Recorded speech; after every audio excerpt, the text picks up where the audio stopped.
You ready?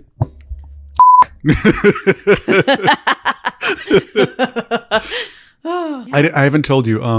I do all the editing on my phone. Okay. Just because it's just easier just to... Because it's a computer in your pocket. Basically. Mm-hmm. I mean, literally. Right.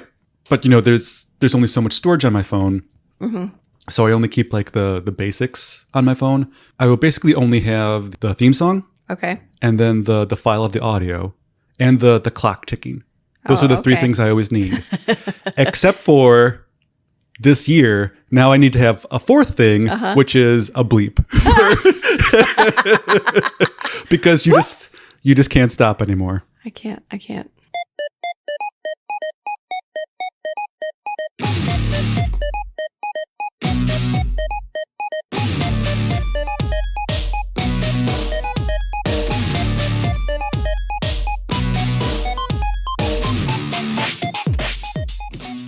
Unfiltered. I wish it, instead of a bleep, it was a duck sound. Quack. Oh, because it was an Abby laugh? Is that why you were laughing? Don't mimic my laugh. Oh, God. I wasn't even trying to. It just naturally happened. Beware and warning and happy choose-iversary, Yay. Everybody. It's our choose cheer, choose-iversary. There's got to be a better word. No, I think that's it. So chappy choose cheer, chat-iversary. Everybody. My name's Cheater and I'm a Chibrarian. Chicharian. Abby has left the room in shame. My name's Abby. I'm also a librarian. So I've been doing this for 2 years. Yeah. We haven't gotten any better. No. Just we sound better. Yeah. But the show still is bad. Well, here's the thing. When you hit a perfect format on your first try, you stick the landing out the gate. Mm-hmm. You don't try to improve. Growth is bad, is what we've learned. Yeah. Sometimes you try to add in like a segment or a word or something, and it's like, oh, nope. Yep. Words are dumb, and you don't need them. No, we don't need that stuff. We just need to keep it rolling, baby. Mm-hmm. Just keep doing what we do best, which is the same thing we always do. Just do it. Right. That's why Nike has that as their slogan. That's why? Yeah, because they're like, don't ever improve. Just do it. Don't practice. Just be mediocre. Don't practice. Don't do any of that stuff. Just do it. Just do it already. That's the part that they actually struck from it. It was going to say just do it already, but they took the fourth word off. It was written by Midwestern moms. Yeah. Go first. Go. Just do it already. That was what it was going to say. Mm-hmm. But they thought it was too long. Today, we're covering The Mystery of Echo Lodge. Oh, have we done enough banter or no? I think so. Okay. I was excited because I was worried for a second. I was like, oh my God, what if we read 2 different books today? That would be terrible. That's never happened, but can you imagine? We're sitting here talking about 2 different books. Like, what the heck is he talking there was about? that one time where you read the original, I read a re-release, and it almost was like 2 different books. Yeah, it was so different. But yeah, other than that, we've been 2 years of actually reading the book together. Yay! I know. It's not like a regular book club, though, because sometimes, have you ever gone to a book club and like, I did not even read the book. I didn't even get it from the library, Right. We've never done that. Right. Sometimes I've very lightly skimmed, but I've never not read anything. Have you ever run a book club as a librarian or no? Yeah. Okay. Do you like it or no? You can say no. I just because I don't, as a librarian, I don't like running book clubs. I find it too stressful. I don't mind it. I've run book clubs for kids, for teenagers, and for adults, and I've found it's very different for different age groups. Sure. The adult one was just as hard to get people to talk in as the kid one. Mm-hmm. So it's not like, oh, it'll be easier when you're talking with adults because like, they read it and they can actually like articulate their thoughts and stuff because they're older. But no, it was still like pulling teeth trying to get people to talk. But that's just some people in general. Like, yeah. Well, and especially people who are, maybe more introverted who like to read a lot and go to the library a ton. I don't know if they're going to be the ones who are like extroverts talking a bunch in a book club. Potentially a book club is just about a shared experience and not necessarily about contributing. Right. By being there, you're contributing in a sense. Yeah. And I think that's why there's those silent book clubs have become really popular, where it's just people kind of reading together silently in a group. Those have been really popular lately. And I think that's a really fun idea. And I'm really interested in checking one of those out. But I also don't like to go out places. I mean, why do that when you can just listen to a podcast? But we're not talking about that. No. I mean, we're talking about how great libraries are right now. Call your representatives in Congress and tell them how great libraries are. Yes. And to protect libraries. Thank you. But let's talk about this book. Sure. Today we're reading The Mystery of Echo Lodge, number 42. Number 42s, as I like to say. Oh my God. The Mystery of Echo Lodge by Louise Munro Foley. And previously she wrote... The Lost Tribe, yes. The Mystery of the Highland Crest. Those two. If you recall, Lost Tribe was a very measured and respectful book. And then Highland Crest was, we mostly liked it. Yeah, Highland it was kind of fun. Was a fun little mystery. So yeah. And so I think this one is going to be kind of in between. Well, we'll see. We'll talk about it. This one was half-see for me. I think, well, again, we'll get into it, but I think parts of this felt like old school Choose an Adventure. And I think it also like, there are parts that really wrap in really well to other branches. It almost felt like this one almost felt like a Packer to me, despite a lot of the problems with it. I have big news about this book. For the first time in Choose Your Own Book Club history, I read every single branch and every single ending. Yes, you told me. In this book. And I am so proud of myself. I actually like got to the end of the last one that I read and I was like, I think I actually finished. You platinumed it. I did the whole book.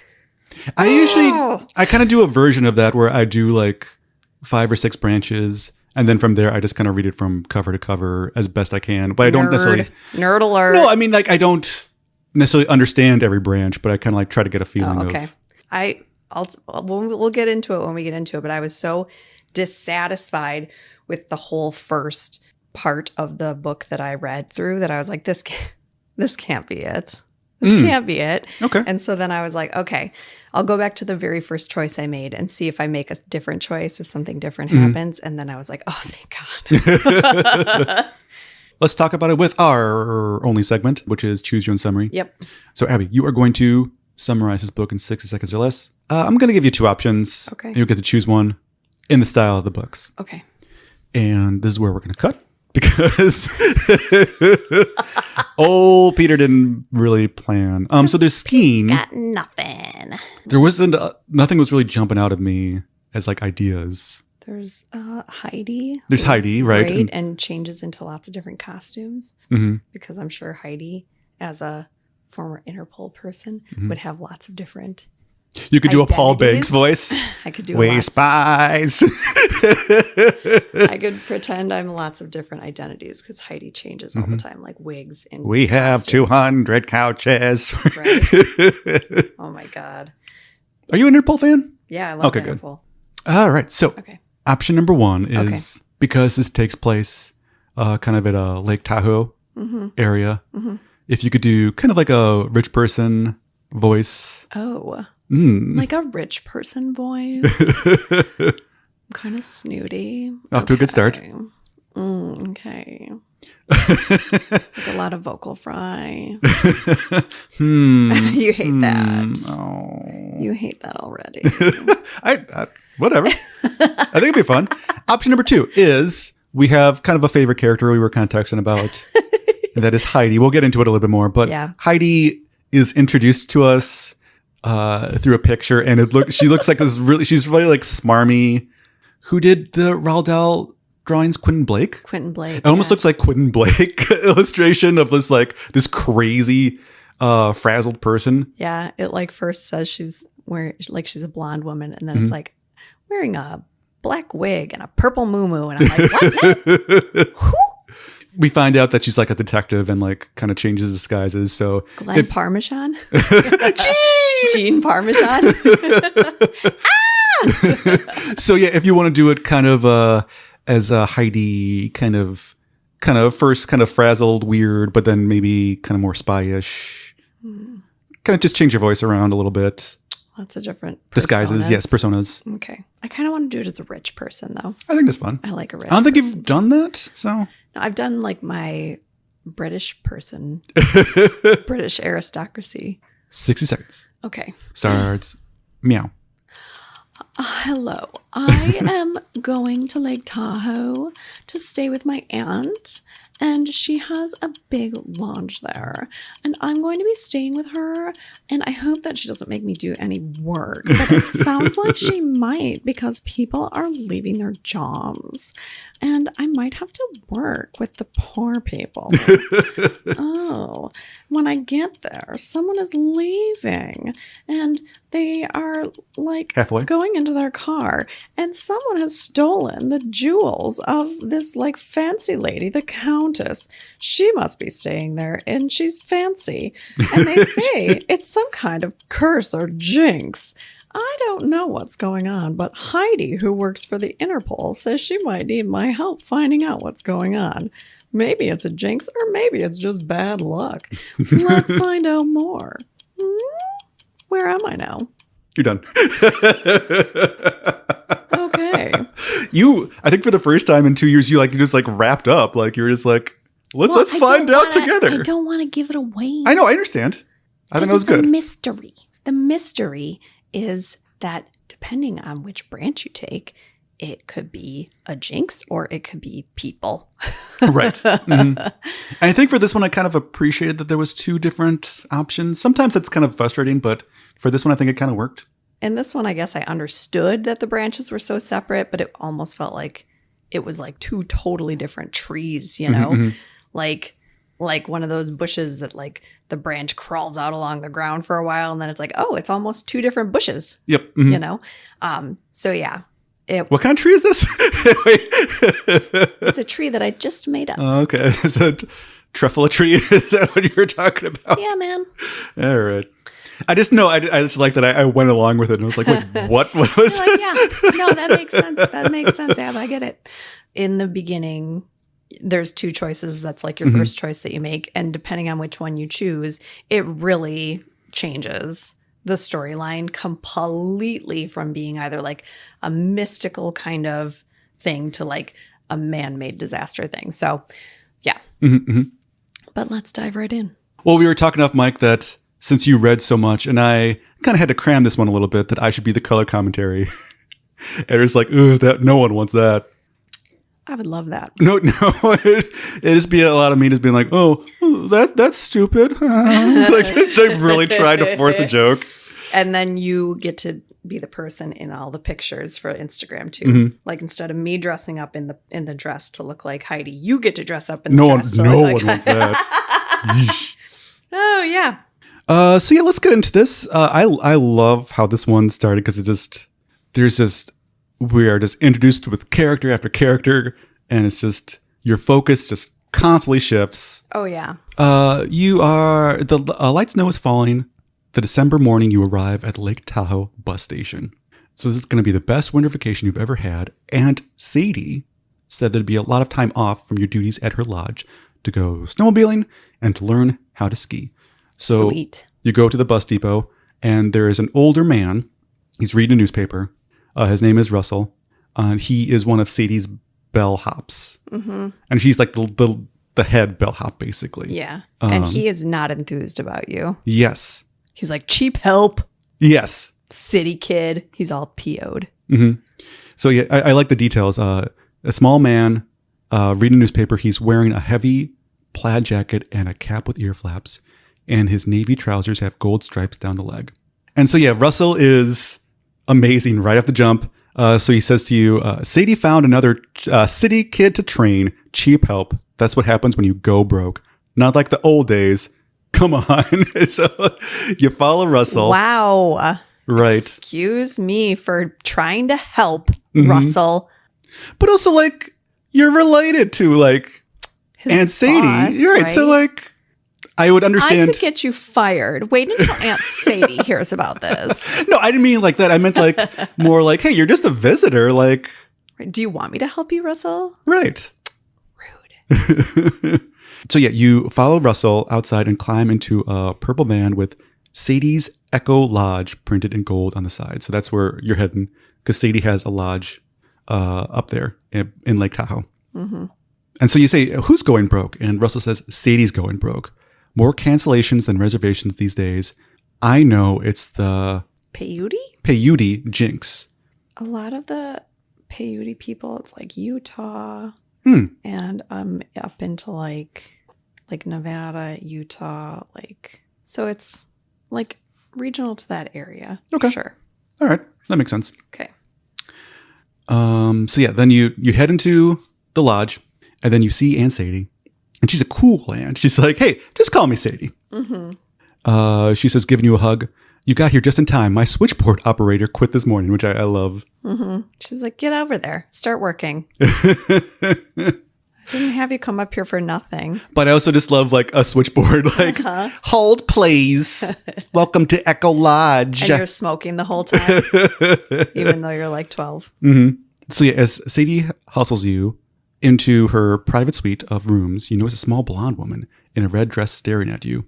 So yeah, not only did this one person quit, she said, last night we had a power failure and Countess Maria's diamond watch was stolen. Heidi and I are in desperate need of help. Mm-hmm. I say, who's Heidi? Because again, there's just so many characters. There's already like too many characters because we got Russell, now we got Sadie, and now we're going to get a third character that's really important is Heidi. Yeah. And to me, Sadie and Heidi are names that are too similar. Come on. A little bit, yeah. Give me different sounding names. I could see that, yeah. I'm too confused. So yeah, we're going to be introduced to another important character right off the bat. And so you say, who's Heidi? And she's then I am. She growls in a voice behind you. Who are you? Mm-hmm. Like, whoa. And then you see the picture, and the picture really matches that, like, that voice. Yeah. She's gruff. Mm-hmm. You whirl around to confront the blonde lady from the lobby. Only now she's dressed in a purple flowered muumuu and is wearing a black wig. She's like, wait, I need to go and change before I talk to this kid.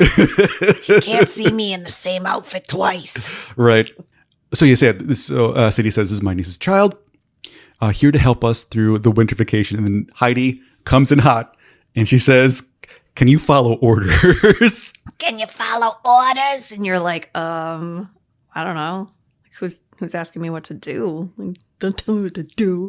I'm a teenager. And then so she says, when you work with me, I give the orders. I am the Echo Lodge house detective. Which is a thing? Yes. Immediately when I read that, I was like, oh. Mm-hmm. For this very tiny lodge. Mm-hmm. A house detective? And I was like, what does that mean? Well, I think you can have like a store detective, right? Which is like you try to prevent theft and all that. But that's usually like for like huge stores, right? And things like that. So a house detective is probably similar to that. But this is a very small lodge. And this person is super overqualified because we find out later that this person retired. Yeah, retired from Interpol. Yeah. And we have 200 couches where you can sleep tonight at Echo Lodge. Sleep tonight at Echo Lodge. Is this like when you're like, oh, my uncle's not married, but he just has this one close friend, Brian, who lives with him. Oh, that's not how I took it, but maybe. So again, we were just introduced to Russell. We were just introduced to Sadie. Mm-hmm. We were just introduced to Heidi. Yep. Again, a lot of things happening to us. And then her speech is interrupted by a wailing siren. Fire! Heidi shouts. Fire in the lodge. You got to evacuate the second floor. So there's really no time to think, like learn about these characters at all. No, you just got here and they're like, go upstairs and evacuate this place that you've never been to. Run. So yeah, you evacuate the second floor. I'll get to the dining room. And so you get to room 223. You hear a radio playing loudly and the sound of water running. You bang on the door. No one answers. You try to the knob. The door is locked. So should you go to the desk for a key or force the door open? The siren is still screeching. I like that last detail. The siren is still screeching. So again, that's your options. Get the key or bust the door down. Yeah. So what did you do, Abby? I forced the door. Okay. I got the key. I'm sure, yeah. I knew you would. I texted you earlier that I think this is the first time in a while, maybe ever, where like doing the cowardly path turns out fine. Yeah. Well, every once in a while that happens, but like I made nothing but cowardly decisions and everything worked out great for me. Yeah. And I made my normal bold decisions and it was not great. So yeah. Well, yeah, there's a lot happening in this lodge, There obviously. is. So do we do my run through first? Yeah, I want to spend as less amount of time as possible on my Oh, okay. branch because I don't like it. So I go downstairs, I find the key You're the key master. and the gatekeeper. So yeah, I go down to the lobby, I get the key, but not only do I find the key, I find the watch that we were talking about earlier. Again, because we just got so many details so fast. And so one of them is already paying off. And you're like, what the flip? Who's in room 223 and why is the watch there? Right. But again, I'm right next to the phone. And again, that switchboard operator quit earlier. Yeah, ran out. So you think that you can maybe just call 223. Yeah, rather than go up there. Just be like, Even though I have the key. excuse me. Operator. Could you come downstairs, please? There's a fire. Even though you can't hear the siren, you would definitely be able to hear the phone. Yeah. I'm calling the phone. I'm putting switches into wires. And then I overhear the following conversation. So she says, so someone says, we'll have Sadie out of business by spring, a man says. Tomorrow, when Russell brings the ski team from the airport, you will arrive for them to have an accident. They'll be riding in the van. And he laughs. It'll be the van's final run. Uh-oh. So the next thing you hear is the dial tone. And then so you have to decide who to tell. Do you tell Heidi, even though you don't really trust her, but she has experience? Or do you tell Sadie? Right. This is what I love about this book is that you instantly forget about this fire and you instantly forget about, hey, was there someone in 223 that I need to save? Yeah. Who cares? Exactly. You just heard something even juicier than the person in 223. Exactly. So I go to Sadie just because I trust her. Yeah. She's my aunt. Right. Sadie is basically like, oh, that's interesting, but who cares? We'll keep an eye on it, but who cares? Exactly. Anyway, I'm going to need you to start doing some work around here. Even though there's a fire, I'm going to need you to start doing some work. So you can either choose to make up the beds or you can choose to help out the chef. Yeah. And so I'm like, I don't want to do anything like hard. I'd rather help the chef. So I help the chef. Yeah. Changing the linen sounds difficult. If you help the chef, maybe you get a little snack. Little snack. Little num-nums. So the chef is standing by the stove, stirring soup in a large pot. A young woman stands at the sink, scrubbing potatoes. So yeah, the chef is grumbling too. He's like, oh, another greenhorn here. Stir this. I have to make a phone call and no sampling. You get to eat when all the guests have eaten. And so yeah, he leaves the room. And so this woman approaches you and she says, hey, I'm Karen. And she's the little helper. And she's like, oh yeah, hey, I'm making this soup. Are you hungry? She steals the spoon from you and is like, let's eat the soup. Right. But first, she puts some stuff in the soup. She's Oh, like, does she? She Yes. tastes it and she's like, it's not very good. I'm going to spice it up a bit. So she adds some Bam. stuff bam, from her pocket. And then she's like, I'm better. It's better now. Do you want to try some? So you can either have some soup, even though you're told not to eat yet, or you cannot have the soup. So old Peter, being the coward, I'm like, I'm not going to have soup. I won't get yelled at. Yeah, you could get in trouble. And so, yeah, I don't have soup, which is the right thing to do, as you're going to find out in a little bit. So I say, yeah, no, thanks, Karen. I'm not going to have soup. And then all of a sudden, a cat walks into the kitchen and starts just licking up the soup. Yeah. You're like, get out, kitty. And so you try to shoo away the cat. The cat's like walking around all drunk. And then all of a sudden the cat falls over. And then the chef is freaking out about this cat. Understandably, because like, whoa, this is a huge health hazard. Yeah. Why is there a cat in my kitchen? It's like, get the cat out of here. People are going to freak. But you're more concerned about, hey, like this cat was fine, but now it's sleepy time. This cat ate it's a sleepy kitty. And it messed it up. And you're kind of blaming the chef. And the chef is like, well, I didn't do anything. And then you realize, oh, Karen put something into this soup. You're like, Karen sprinkled. She bammed it. she knocked it up a notch. She kicked it up a notch or two. And now that cat is snoozing. And he's like, if you tell anybody, you're going to ruin my life and I'm going to hurt you. And you're like, I have to tell people. Right. So, thank you. So you can either warn the guests that, hey, the soup's gone bad. Or you can start scrubbing potatoes. So what do you think Peter did? Did you scrub potatoes? I scrubbed potatoes. I don't want to get yelled at. You go back to the sink and angrily start scrubbing potatoes. The chef hones a carving knife. Neither of you speaks.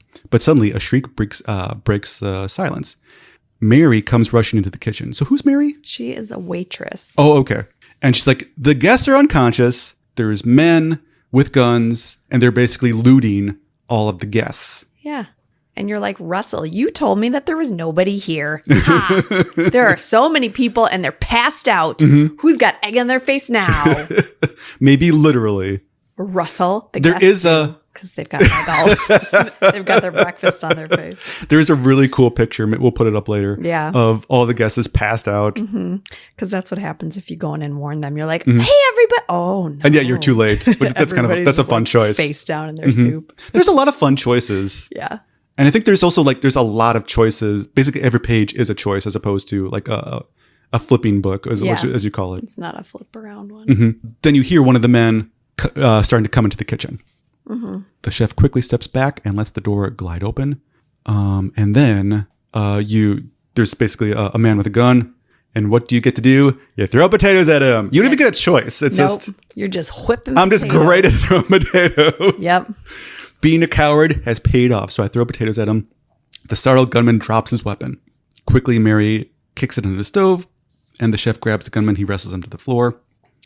And then, of course, there's more kitchen antics ensue, and Mary throws like pepper at one of them, and he's like, ah! Achoo! Yes. I'm sure there's a rolling pin at some point, and go boing. He gets a fork in the tuchus at some point too. He lands with his hand right on top of the burner. And so the gunmen are apprehended through kitchen antics.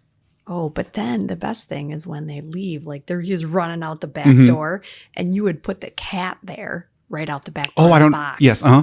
And he is running out the back door, trying to get away, and he doesn't see the cat in the box, and he trips. They're very like the Wet Bandits from Home Alone. Totally. So the police say the two gunmen made a full confession. They were hired by the San Francisco businessman, who's a name later. What's his name? Starts with a Y. I can't remember. Okay. This person's named later, but it doesn't really matter. Who has money invested in the Maple Leaf Inn, which is Sadie's... Mr. Yarman. Thank you. Yes. So that's Sadie's major competitor. They own a lodge on the same area in the main competition. Yeah. He was trying to put her out of business.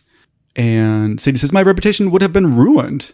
What about Karen? The chef asked. She's a chemist from the Bay Area, that's kind of funny, is that you need to hire a chemist to make sure that the sleeping potion or whatever was just the right consistency. Yeah, they for the needed soup. to be asleep just long enough.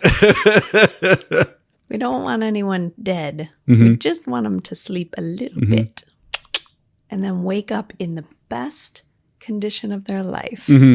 So that they're not that mad about getting robbed. They're like, you know what? I am sad about the loss of my material possessions, but I feel great, actually. And that's kind of what going to the resort's all about. So win-win. So you say, so basically the day is saved. And you say, I'm hungry. Is there anything good to eat around here? And the chef says, hey, I got some soup. And then you say, I'll settle for a candy bar. Laugh track.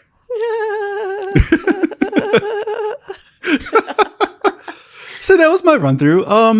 It was kind of fun. Yeah. It felt kind of very, like I said, kind of those early books. Yeah. A little lighthearted, but different endings that I read through too felt also like classic Choose books, where it's very grisly and very sudden, the deaths. Mm-hmm. I really enjoyed like a lot of the stuff that you could do on this path, because it was all very like classic, like Nancy Drew Hardy Boys kind of mystery, where it's like if you then go and do the room service stuff instead of going to do the cook stuff, then you see Heidi slipping out of the linen closet, and then you're very suspicious of her all of a sudden, like, ooh, is she the one talking? Because there's a phone in there. And then you find her later with Mr. Yarman, and it's like, oh, I was going to take Mr. Yarman for a ski lesson. Yes. And you're like, oh, I'm going to go with they're her. in cahoots. Because they're in cahoots. And then they take you up on the ski lift, which you've never been on before. And Mr. Yarman's like, listen, you've never been up here before, so I'm going to tell you when to jump off. And you're up midair, not even to the top of the hill. And he goes, now's the time to jump. And you're like, wait, okay. And like, wah! Then you fall a little bit. But then you're like a dog and you just jump when you're told. It's so dumb. Like, why would you jump then? But then you see on the back of your lift ticket, Heidi had written in lipstick. Yeah, help. And you're like, oh, okay, I should probably try to help her or whatever. But you've broken your leg. You get back to your aunt's, and your aunt's like, Mr. Yarman left. He went back to San Francisco. You're here. Where's Heidi? And you're like, oh, she never came back. She's probably up at the top of the mountain somewhere still. So then they're able to go and find her and stuff. Like, so there, a lot of the stuff in that path is like these classic kind of actual mystery, like, or like the van path, if you actually do that one and tell Heidi when you hear about the van plot. You, Russell, and Heidi go to pick up the ski team. And then there's a piece of luggage. There's a piece of luggage that shouldn't be on the van. And you notice it like right in the nick of time, chuck it off the van, and it explodes. Yeah. Yeah. There's so many good ones on that path. My like two favorite ones are one where you end up getting kidnapped by Karen and the other two bad guys. Yes. And they take you to Lake Tahoe. Yeah. And they leave you on this island. Yes. And you can jump out early. Yeah. Into the lake, and then you don't hear anything except for Karen laughing at you because you're like, dummy, why would you jump out? The lake is freezing. You're going to instant die. My favorite one when you get kidnapped by them is the chicken truck. Did you get the chicken truck? I don't think I got this, no. The chicken truck is so good. So the chicken truck ending is you get abducted by these bad guys, and so does Heidi. So you're following, trying to save her and rescue her, and you are trying to get back home, and Heidi is in this other car, and you're trying to like follow this truck to get back and save her while you're like, okay, she's in this car, I'm in this chicken truck. I have two options. I can either like throw chickens at the car. What? Yes. I can throw Muppet chickens Muppet style at this car and try to like disrupt traffic and stop them. Or I can jump. Jump on the car. I have one shot. If you do the chicken plan, it works. Okay. You just like are chucking chickens. The guy who's driving is probably like, what are you doing? Those are my chickens. I was thinking more Mario Kart. But seriously, if you jump, you like don't look in front of you first to see if you're on a straight path. You jump, but you're starting to go around a curve, and you mistime it, and you go completely off the side of this giant mountain, and you die. Yeesh. Yeah. That's fun. So that was the first branch, is the mystery is more of Mr. Yarman and all that. Yeah. And it really is kind of like a 50-50 situation. And sometimes when we're reading the books, it's like, oh, this one felt like the one true path. In this book, it really felt like the path with the people who are trying to get rid of Echo Lodge is like 50% of the book. And then like the Peyote Jinx getting rid of the lodge is the other 50%. Yes, I agree. So that second half is more supernatural. Yeah. If that's what you want to call it. I would call it appropriative Yes. mysticism. Yes, definitely. It really all starts off with that first choice that you make, though, Mhm. where you went down to the desk to get a key. Mhm. I forced the door open. Right. You put your hand on the doorknob. You're ready to slam your body into it. And the door just opens up. Mhm. And you just like sprawl out on the floor like, Right. like someone must have unlocked it. They must have been standing in there. So someone has to be in the room. But there's no one in the room. The radio's on. You can hear the water in the shower running. So you kick the room door shut. You remember that fire rule from your fire safety classes. I'm a Keep the door genius. shut? Yeah, because if a fire's coming, it's going to come into the room. I don't remember that. So you're like yelling. I actually, really quick, I was in a fire, and the whole thing of, hey, the door behind the side. Because I almost, Yeah. this is a crazy story where the house I stayed in for college was on fire. It was a really crappy house, and the guy didn't have a doorknob. And so I reached for the doorknob, but he didn't have one. So I meant to push on the door. The door was actually hot. Like, oh, they were right in grade school. Yeah. And so that's the whole reason the house didn't burn down completely, was because it was all contained in this one room. Oh, that's good. And I didn't die. Yeah. Wow. Yeah. So it's all true, guys. Mhm. But yeah. Anyway, you were saying. Anyway, I was saying you're banging on the bathroom door. You're like, there's a fire. Get out. Stop taking a shower. You don't need to be clean right now. There's no reply. So you push the door open. The stall door is ajar and water is flooding out, but there's nobody in there. There's just a feather floating on top of the water.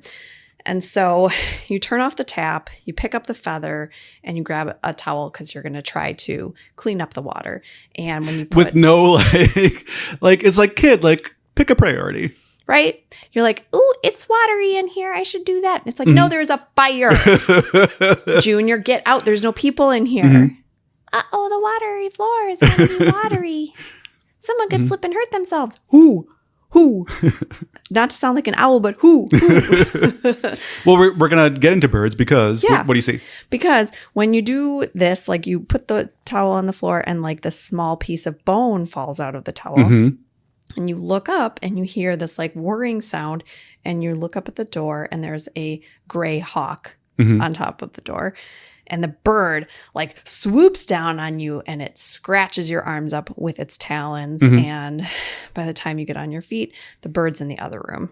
You put the towel, a new fresh towel around your arm. You go into the other room after the hawk. The hawk's not there. It's completely disappeared. But you grab that little bone that fell out of the towel and the siren has stopped. All of a sudden, you go downstairs. You approach your aunt and you're like, Sadie, girl, I got to talk to you. And Sadie's like, not now. I'm talking to Mr. Hawkins. Mr. Hawkins. Very literal. You're like, Sadie, this is important though.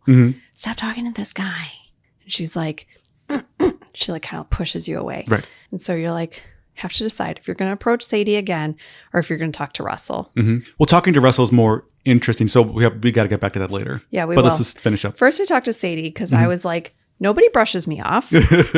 I was mad. So I was like, I am 10. I am a child. You cannot brush me off. I have a problem. So I went over and I was like, Sadie, girl, there is a hawk on the second floor. There's a fire. You brought me here and now you're brushing me off. What is going on? And she says, I'll have Russell take a look. Mr. Hawkins is checking out. You take his luggage to his car. And so you are so angry. You're just like, and you're taking the luggage outside. You go out to Hawkins's car and he's like, put the suitcases in the back seat. And you go and put them, and on the floor you see a gray feather. And there's some of the bone-like objects, again, just like the ones that you found in the room. And Hawkins is looking at you with narrowed eyes. And you're like,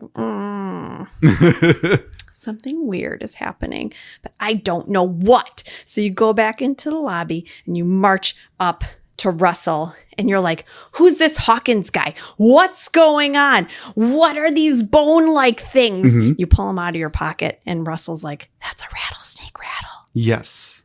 It's bad luck. Right. Oh, girl. Because basically, if you get one, it means you're marked for death. Yeah, he's like, you in danger, girl. And you found one in the tub. Yeah, you found one in the room in 223. You just found some more in Hawkins' car.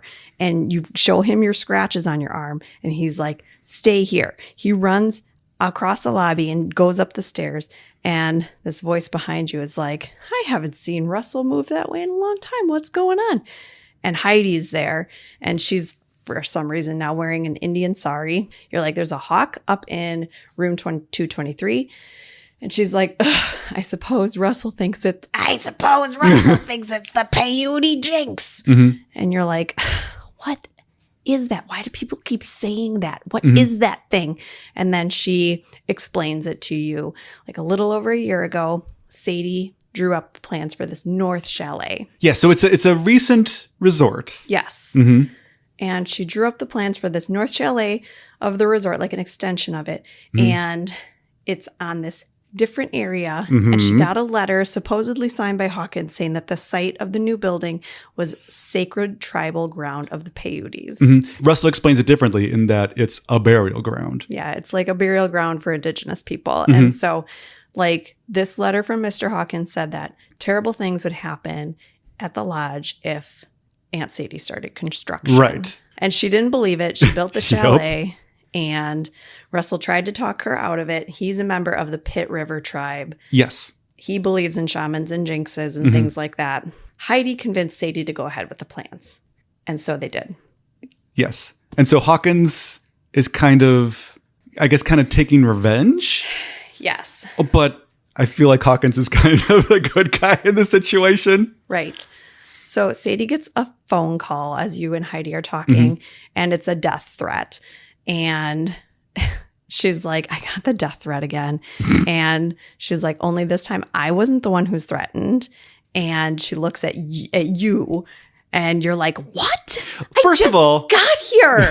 But also, there's no switchboard operator. How did you get a call about me? They didn't even know my name. Mm-hmm. So yeah, she's like, yeah. You haven't even been here for a full day. Your life may be in danger. You must leave the lodge at once. Mm-hmm. And Heidi's like, let's be rational about this. If you let those conspirators convince you that the jinx is real, you'll be out of business before the end of the season. And Sadie's like, Russell says that the shamans have power. There was that hawk upstairs. We can't risk it. Mm-hmm. So, she describes what like a shaman is and what that means. And then she's like, I don't know. Do you want to stay or go home? It seems risky for you to stay here. So you have to decide to stay or go home. I, of course, decided to stay because of who I am as a person. She's like, I want you to stay, work with Heidi, just be really careful. And Heidi's like, all right, let's go. We got to wash the van. Okay, get out there. What? She gives you a bucket and a sponge. She's like, get busy. Again, just the priorities of these people and you is just focus on one thing at a time, friends. Like, yeah. They need a switchboard operator, but wash the van. Your life is in danger, but wash the van. I need to see my face shining in it. Okay. You've only been working for a little bit. You hear a cry come from a forested area. You're like, what? What now? Sounds like someone is hurt. So you drop the bucket and run across the street. You're going into the forest, and you're just kind of being led deeper and deeper into the forest. All of a sudden you hear this like rustling, and you look up and you see a gray hawk. Mm-hmm. And you're like, what? And then you stop, and then it's like, it just basically like this hawk is like leading you deeper and deeper into the forest. And the cries are like leading you deeper into the forest and driving you crazy. And then you basically get lost in the forest until you lose your mind. That's a fun ending, though. Yeah, by the time you're found, you've lost your mind. The cries are driving you crazy. There's no peace. The end. Oh, wow. You haven't had a bad ending in... Yeah. Or a negative ending, rather. On a first run? No, not for a while. It's pretty wild. If you talk to Russell instead of talking to Sadie about the stuff in the room. Mm-hmm. And Russell gives a little bit more of the backstory again about this is a burial site. You find out later that it was... kind of like a Romeo and Juliet situation. There were two native tribes that didn't like each other. And then there was a couple from one person from each tribe that fell in love, and they died at this site. Yeah. One of the run-throughs in that branch, you can go with Russell up to that Lover's Leap and like destroy the rattlesnake bones and break the death curse against you. Yes, you got to burn it, basically. Yeah, and then you have to douse it with water. Yes. Like the way that they were talking about it, though, like they were talking about how Mr. Hawkins is a gray shaman, and Like just from like the minimal amount of research that I was doing about it, that's not really a thing. There's like dark shamans and stuff that they talk about in some of the literature that I was like looking through, but gray shaman wasn't really a thing that they were talking about, especially with that like peyote tribe. So I don't know. So I'm sure it's all bad research to begin with, so I wouldn't worry too much about the representation, because it's just bad representation to begin with.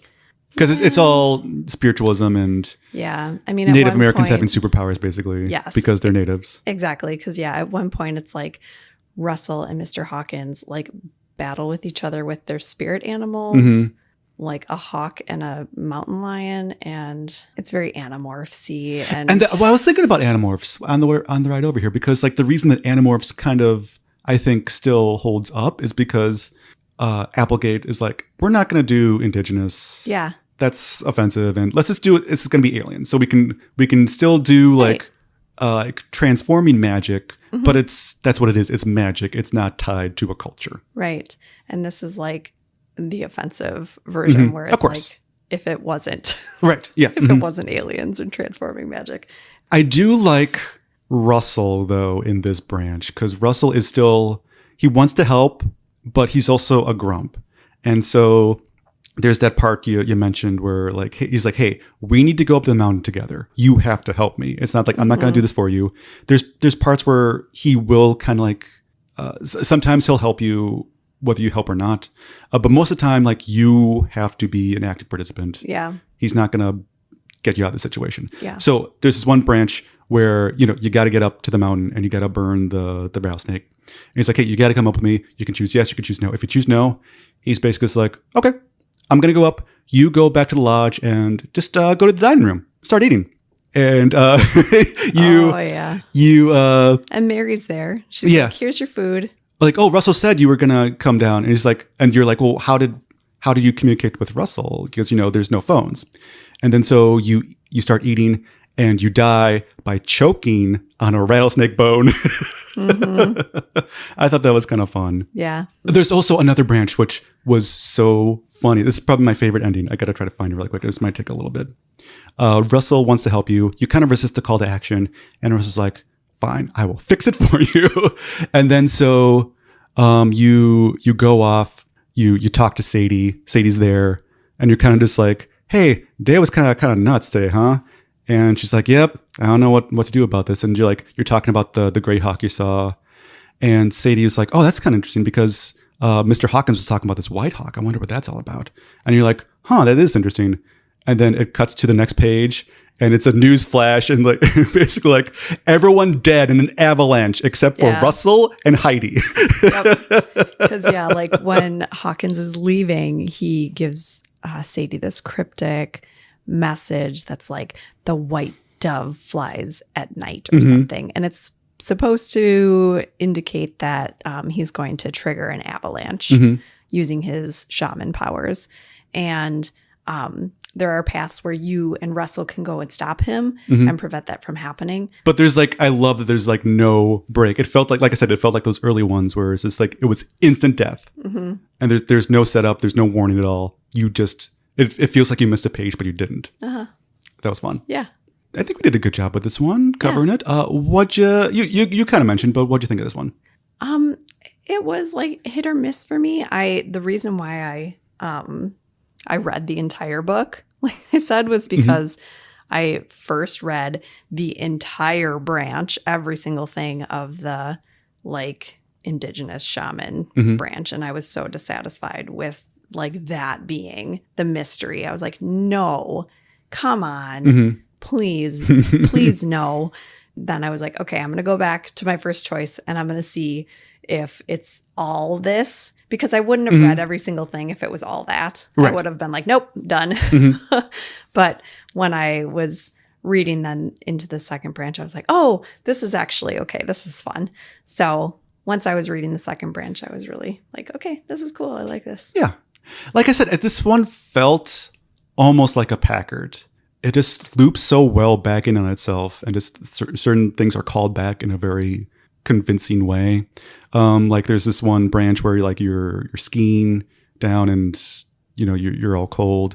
And then you go back to the lodge and the chef is like, oh, hey, let me get you some soup. And so again, it's kind of tying back to that storyline that you didn't necessarily know about. Again, it's unlike a Packard because of this appropriation and the mysticism of it all. And of course, like, we're done with that. We can only say so much about it that doesn't hold up well. Yeah. But regardless of that, I think this one is fun. And again, you just got to go into it knowing that doesn't hold up well and it's not the best. Yeah. Yeah. If you don't force that door open and you just read the entire other path, it's fun. Mm-hmm. Yeah. Thanks for choosing us today, everybody. And thanks for another great year of listening to us and just whatever this dumb show is. I always appreciate just getting an excuse to hang out with you, Abby. And, it's fun. Yeah. Getting barked at by my dogs. But no, it's a good reason to like we're kind of forced to see each other every once in a while. And so it's a good excuse to get together. And I'm just glad that people connect with it and just kind of like it. And for sure. So yeah, thank you for listening. And just Abby, thanks for hanging out with me. Yeah, of course. Ditto. And all of you, just thanks for hanging out with us. But there's different ways you can communicate with us. And you can go to our Instagram, and Abby will post some of the photos. You can comment there. You bet. Also, you can go to our Redbubble store. We got some shirts. We got some stickers, fun things like that. Mm-hmm. If you really like the show, if you could just help us out a little bit and leave a rate and review on the platform of your choice if you're able to. Or if you just want to seek out another platform, Pocket Cast you can rate, Spotify you can rate, Apple Podcasts, of course, you can rate. So again, it just helps us out just a little bit. So thanks for doing that. Mm-hmm. But if you haven't, again, now is a good excuse to do that. You can also email us at chooseyourownbookclub.podcast@gmail.com. Thanks for choosing us today, everybody. Our next book will be number 43. It will be Grand Canyon Odyssey. And oh boy, if you thought this one was a little inappropriate with the mysticism, just you wait. Yeah, the cover looks fun. I am excited. Oh, did you crack it open yet? No. Oh, I was like, just the first page is like, there's going to be stuff to talk about. Woof. So, but it'll be fun. We make it fun. Awesome. So yeah, here's to choosing. So thanks for listening, everybody. My name's Peter. I'm a librarian. My name's Abby. I'm also a librarian. Has been Choose Your Own Book Club. We'll see you next time.